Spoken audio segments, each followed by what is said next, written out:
Parliament का session होने जा रहा है 20 तारीख को पार्लियामेंट मार्च भी है, 20 तारीख को प्रोटेस्ट भी है, लेकिन इस बीच ज्वाइंट पार्लियामेंट्री कमेटी की एक रिपोर्ट भी सामने आई है। और एक खबर जो हम आपको बता रहे हैं इसका ताल्लुक भी ज्वाइंट पार्लियामेंट्री कमेटी बराए दाखिला के हवाले से भी है, लेकिन ज्वाइंट पार्लियामेंट्री कमेटी का एक हिस्सा जिसका ताल्लुक रीऑर्गेनाइजेशन एक्ट जम्मू कश्मीर के साथ है, उन्होंने अपनी मीटिंग को डेफर कर दिया है, रिपोर्ट को डेफर कर दिया है।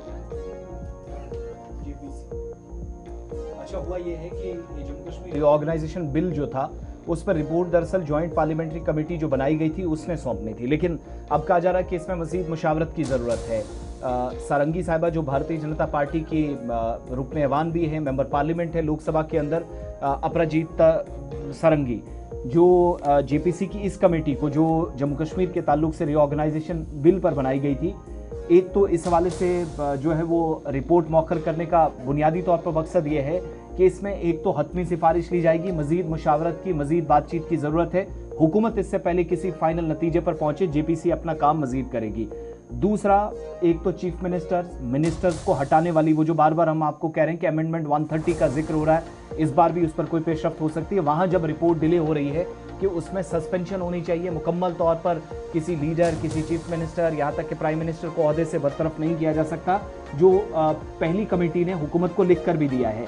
उस मामले पर भी अभी आईनी तौर पर गौर होना है। भारतीय जनता पार्टी की जो अपराजिता सारंगी हैं वो इस कमेटी को लीड कर रही हैं, उनकी तरफ से पार्लियामेंट के इस सेशन में शुरू होने से पहले ही रिपोर्ट पेश की जा सकती है, सिफारिशात आ सकती हैं, हमने परसों आपको बताया था। लेकिन इसमें मजीद ये हुआ है कि अहम तरीन जो शख्सियात हैं उनसे भी इस पर बात होनी है। फिर Jammu Kashmir reorganisation amendment bill, जिसमें एक तजवीज़ ये भी है जो बाकी रियासतों और यूनियन टेरिटरीज़ के लिए कि चाहे वज़ीर आला हों, प्राइम मिनिस्टर हों, वज़रा हों, उनको वो अगर 30 दिनों तक सज़ा याफ्ता है तो उसके बाद आईनी ओहदे से उनको बरतरफ किया जा सकता है। लेकिन Jammu Kashmir reorganisation amendment bill जो है इस पर मजीद 130वीं अमेंडमेंट पर जब दिल्ली के अंदर कोई बात नहीं होगी तो जाहिर सी बात है जम्मू कश्मीर के ताल्लुक से अहम तरीन कानून पर कोई गौर खौज करना आसान बात नहीं है। साथ साथ एक और प्रपोजल जो कमेटी के सामने था जिस पर मुशावरत करनी थी वो था government of union territories act 1963 का, जिसमें चीफ मिनिस्टर को अगर हटाना हो 30 दिन में, कोई वो लगातार पुलिस की हिरासत में रहता है, कस्टडी में रहता है,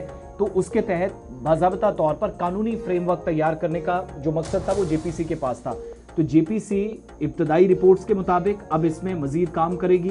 prime ministers, union minister, chief minister, और बात जब जम्मू कश्मीर की आई है रीऑर्गेनाइजेशन की, तो इस पर मजीद काम करे, क्योंकि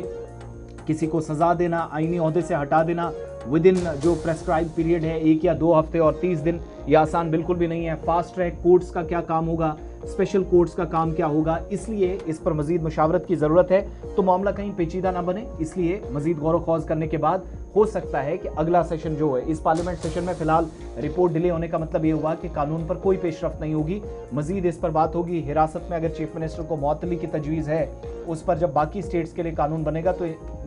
ऑटोमेटिकली जम्मू कश्मीर जो यूनियन टेरिटरीज में शामिल हैं, दाखिला वजारत के पास ज़्यादा काम है, मुशावरत के बाद किसी नतीजे पर पहुंचा जा सकता है। ये तो एक खबर जिस हवाले से फिलहाल जो इस पार्लियामेंट सेशन में बिल पेश करना था या रिपोर्ट पेश करनी थी जेपीसी, उसमें फिलहाल डिले करती हुई दिखाई दे रही है।